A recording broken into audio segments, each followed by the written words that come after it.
Have you ever been to an event? Wow. तूने पोपट कर दिया अभी चल फिर से एक बार.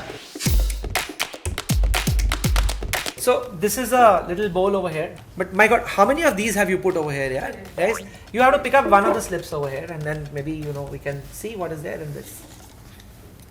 It says laugh like a villain and explain your business. My God.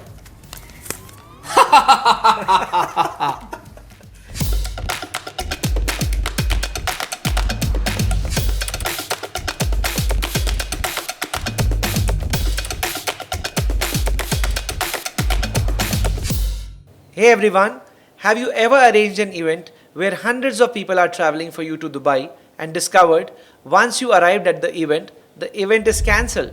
My guest today has not only handled that situation but steered it beautifully into a passion project and India's only weekend international offsite summit for PR professionals, The Huddle. I am Sanjay Arora, and after 10 years of building a digital agency, I can confidently say it's unpredictable, occasionally insane, but rewarding at the end. With a series of great campaigns, clients' chaos, and everything in between, this decade-long journey at Ants has taught us that no business grows like how you see it on Instagram. It takes grit, a good team, and a whole lot of passion to build something you are really proud of. With Amith Prabhu, my guest for today, we will cut through the fluff and how to build $1 million business overnight culture and get real.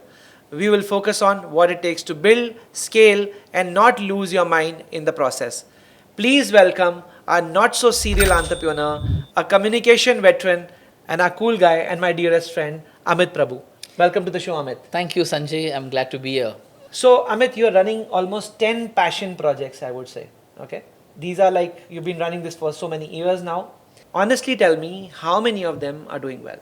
I think the number 10 remains constant. When something doesn't do well, we replace it with something else. So 10 remains. 7 or 8 always do well. 2 or 3 are experimental. So when they don't do well, we replace them with something else. The number is going to increase? Not really. I don't think I have the capacity to do more than 10. I look at 12 months of the year. 2 months are free months to just chill, and 10 months of these 10 projects to flourish. So from working in Genesis, Edelman, and then Stockholm, what brought you to all this madness? Interesting. So I come from a family of teachers. My father was a college professor. My mother was a high school teacher. There was no entrepreneur in my family that I saw from any close quarters. But I think leaving my hometown, Mangalore, 25 years ago, to explore life beyond the small town I was from, made me feel an urge to be an entrepreneur sometime in life. And I think after 10 years of working in 3 or 4 companies that you just mentioned, I think it was time to bite that bullet and then start off on my own. So, multiple businesses and multiple incomes. What do you have to say about that? If you're talking about me, yes, I have a larger venture under which there are 3 or 4 businesses where these 10 projects come to life from. And for me, the income comes from 3 sources for these businesses. One is from partnerships and sponsorships. One is from fees that people pay to attend or take part in an event. And I've not done consulting for commercial reasons. I've done a lot of pro bono consulting over the years. But in sometimes there have been fees that have come for that consulting as well. Okay, Amith, what looks really sexy on the LinkedIn, okay, when people come to all the events that you do and then they beautifully post it over there on LinkedIn, there's a lot of chaos and madness behind it. Do they realize that? There is, but I think the chaos and madness is not as much as some people think it to be. We follow a lot of discipline, a lot of consistency, a lot of structure in what we do. So the concept of chaos is very limited in more ways than one. And you referred in the beginning to the Dubai fiasco. Actually, very few people know it. It's almost a year now. The fiasco happened because a license didn't come our way in time and we had to cancel the event. But we remained calm under pressure. There was a little stress for a few minutes, but we said if we can't control it, there's no point worrying about it. And that's the philosophy we have run most of our life with. Yeah, but like Huddle was the first case. I was there, part of that particular conference, and something like that happened. How do you keep your cool like that, Amit? There's no other option. If you don't keep your cool, you're going to make a bigger mess out of things. But in fact, I don't think most people who did not come to that event know it got cancelled. Most people thought it happened because we had plan B, plan C in place. We had a dinner that night where people came and celebrated the profession generally. So I think keeping cool is the only thing to do. Any kind of hiring mistakes that you have done in your project? I don't think so, because we have a very small team. We are 6 to 7 of us. I don't work with strangers. I don't follow a concept where I interview somebody to work. I work with friends. If I had a friend who I trust as somebody who can make things happen, he or she then becomes part of the team, and then we start learning together and work together. So, there are a lot of success stories to you, right? Last 22 years that you have been working, and there are a lot of success stories. Tell me one unsuccessful story. I would say the shock that I got when the lockdown happened during COVID. Yeah. I had never imagined there'll be a day like that. So we lived a month-to-month, hand-to-mouth existence as a professional company. Waited in April for sponsors to start afresh. But suddenly on March 22nd or 23rd, when the lockdown hit us, we had no money in our bank and we didn't know how we will pay salaries. The team agreed to get a salary a couple of months later, and that gave us some assurance, and it was a small team. So I think for me that was the shocker, or something we didn't plan for. And ever since that incident in 2020 March, we've been super careful to have enough money in the bank to pay at least 6 months salaries if anything like that That's happens. a very interesting concept, because in 2020 I also moved from my proper structured job. Right. And that's the time. Now it is 10 years, and that time, like you said, March 22nd, everything just just locked over there. Yeah. Definitely a struggle, but I think it's at the end of the day, when you look at the things at the back, you still feel that everything is smooth sailing. Do you have any contingency plan which is there? Do you have any contingency fund which is there? Right. Now I do. Till 2020 March, I did not have it, but the 2 years of COVID taught me to build that contingency fund. And I think I'm in a happy place and a safe place now, that if another, God forbid, calamity like that comes our way, I think 6 to 12 months are sorted to a large extent. The burnout which is there, basically, because if you talk about the hustle culture, there is a burnout. How do you avoid burnout? So I have a very clear passion called travel. So I travel extensively within India, outside India, to balance my work pressure and handle a potential burnout. So I feel I've never had a burnout in 22 years, and I don't think I'll have one, because the moment I see a sign of that coming my way, I pause, book a ticket, go somewhere. That's Wonderful. my only indulgence here. That's so good. One useless advice as a founder. Believe in yourself. Okay, one thing people don't see about you. They don't see my love for things beyond PR. People think I'm very PR centric. There are a lot of things. I think my life is 70% non-PR, 30% PR, but that 70% is not seen, and I call it the BTQ. So I love books, travel, and quizzing. I do a lot of books, travel, and quizzing, and travel has many nuances to it. I like to travel to be at amusement parks. I love roller coaster rides. I think that's something people don't know, but it's part of my professional life, roller coasters we go through. But personally also, I every year go to one amusement park somewhere in the country or the world and Wonderful. spend an entire day taking these crazy rides. Last book that you have read. I want to mention a book which is not the last book, but my favorite book by an Indian author on Indian business is called The Big Billion Startup. If there's anybody in business, you should read that book. The name gives it away. It's the story of the Flipkart founders and how they built Flipkart by Mihir Dalal. It's my favorite Indian book in the last 5-6 years. Okay. One advice that you would give to the 24-year-old in yourself. So 24 is the age when I began working formally. I had worked informally for 3-4 years prior to that. And I didn't realize at 24 that even 2,000 rupees a month as an SIP would be a good saving. I ended every month with a minus 1,000 rupee balance. So by 28th of the month, I had no money in my account. I would wait for that salary day on the 1st of the month.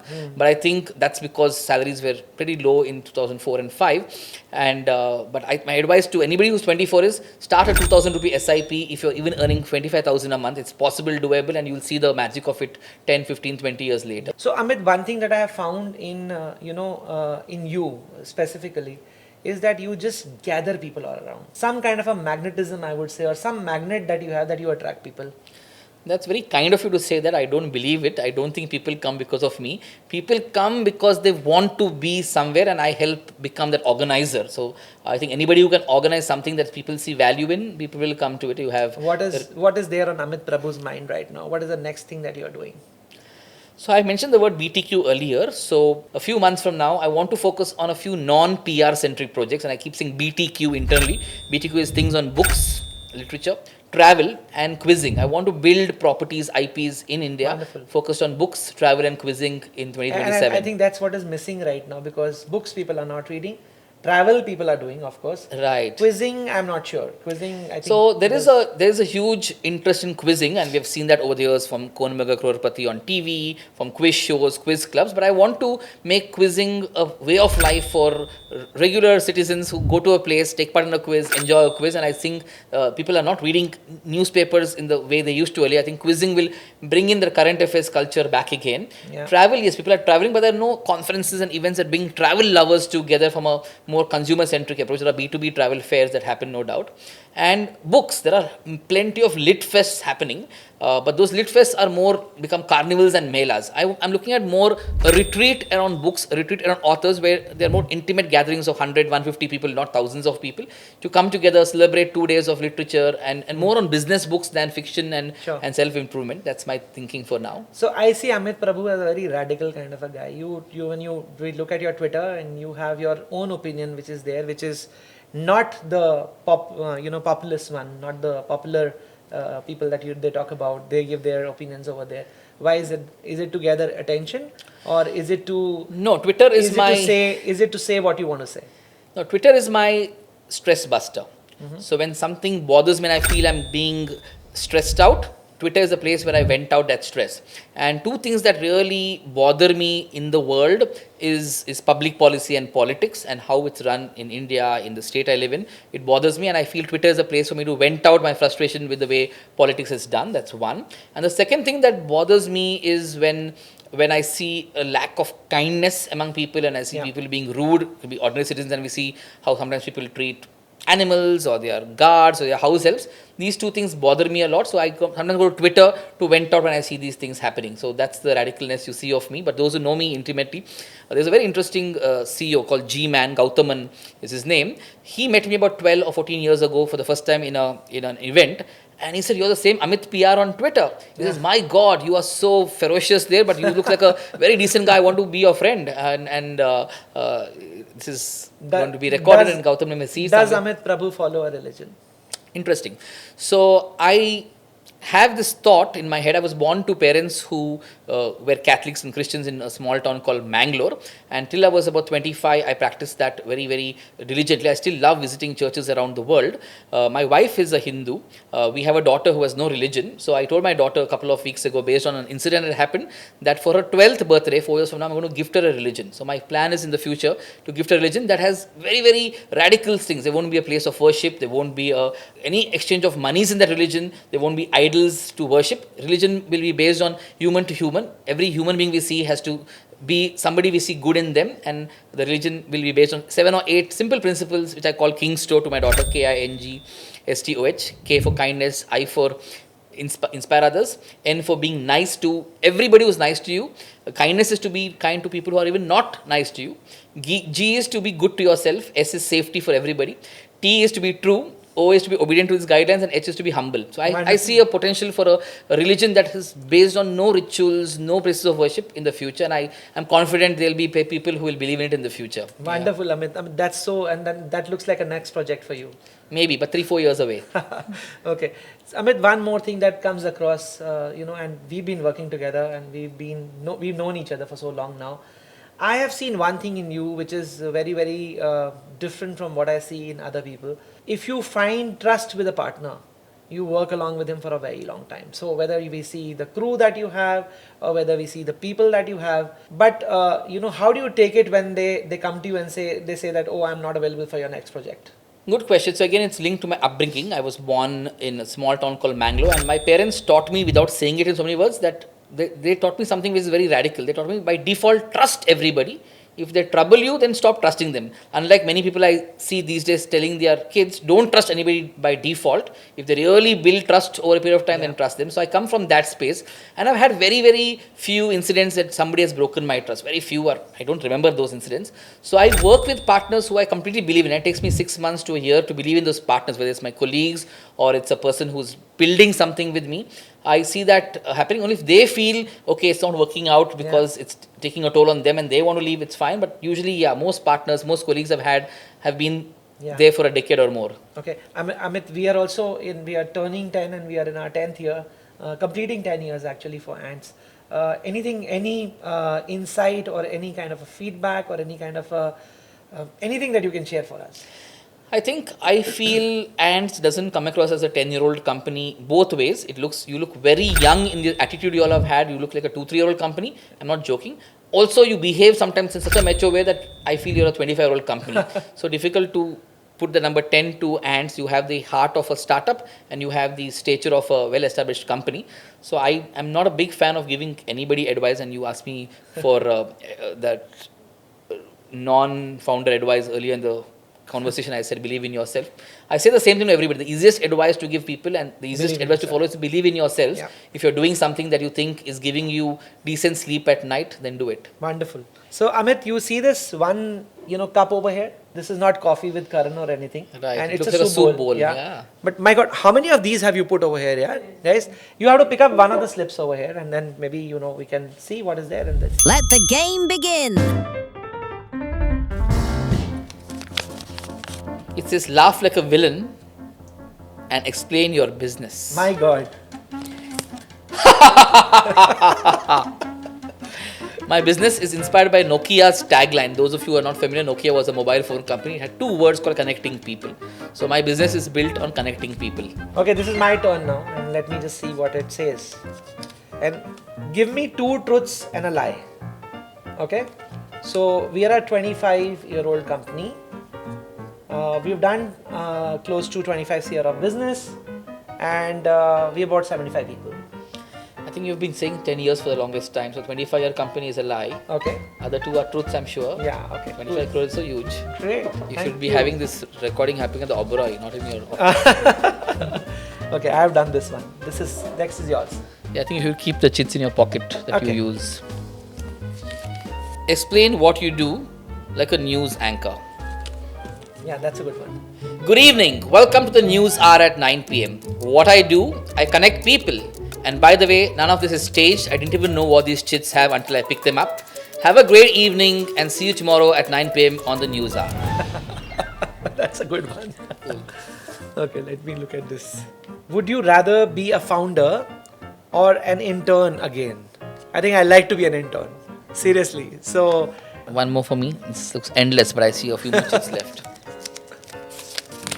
Sing your favorite ad jingle. wow. You remember any? I mean, I remember a lot of ad jingles, but I remember their music. Like, I can't sing well, but my favorite music from an ad is the Titan song. The Titan is the one that famous music. I'll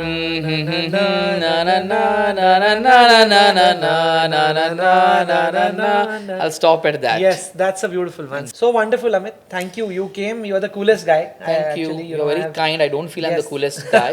I've known Sanjay for 10 years closely and maybe more than 10 years from a distance. For me, Sanjay has always been a very calm and easy person. I keep asking his colleagues, Radhika and Priyanka, Ajit, Ashutosh, does Sanjay ever get angry? They take a few seconds to think if he gets angry, and I've never seen him angry. Maybe he is, and maybe he pretends to be very nice in front of me. But I know as a person, at the core, he's a very nice and good person. And I think that's why I like working with Sanjay and his team. Yeah. Wonderful. And thank you for the last 5 years to your team and all of you for doing so much that you do for the work I do. It's supported with the websites, creatives, designs are done by Ants, and we are grateful to you.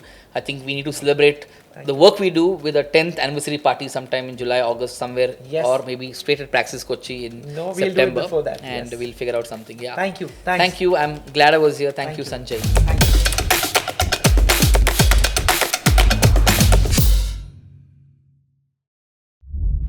Life's too short for boring conversations, so hit subscribe and join us for more stories and fresh perspectives from some incredible people. Follow us on Instagram to find out when we'll drop the next Cool Guy episode. Thanks for listening, and we'll see you in the next one.